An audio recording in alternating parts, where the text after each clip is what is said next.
Assalamualaikum warahmatullahi wabarakatuh. Perkenalkan, nama saya Erma Eva Lutfiana dari kelas Akuntansi Syariah 1 dengan NIM 201105030017. Di sini saya akan memberi tanggapan terhadap video dari Bapak Abdul Wahid Nafis mengenai sejarah peradaban Islam sebagai ilmu pengetahuan. Mengapa kita perlu memahami tentang sejarah peradaban Islam? Karena dengan kita memahami sejarah peradaban Islam, kita bisa tahu tentang bagaimana proses sejarah kemajuan Islam dan perkembangan peradaban Islam sejak zaman Nabi sampai sekarang ini. Karena dengan kita memahami, kita tahu di mana letak kelebihan peradaban Islam dan bagaimana peradaban Islam itu berproses dari waktu ke waktu sampai mencapai puncak kesempurnaannya. Pertama-tama kita harus tahu apa sih arti dari sejarah peradaban Islam itu.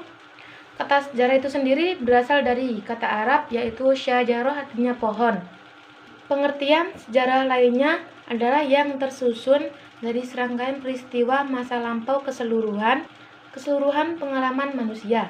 Peradaban merupakan kumpulan beberapa kebudayaan seperti agama, ras, tradisi, dan sebagainya. Dapat diketahui bahwa sejarah itu adalah ilmu pengetahuan yang berusaha melukiskan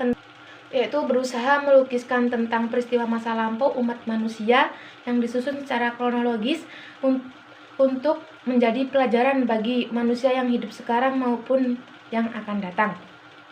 Itulah mengapa sebabnya sejarah dikatakan sebagai guru yang paling bijaksana. Seperti yang dijelaskan di awal tadi, yaitu kita membahas sejarah peradaban Islam sebagai ilmu. Apa sih ilmu pengetahuan itu? Ilmu pengetahuan adalah deretan konsep dan skema konseptual yang berhubungan satu sama lain sebagai hasil eksperimen serta observasi yang dihasilkan melalui pengalaman ilmu. Ilmu pengetahuan itu sendiri memiliki kriteria.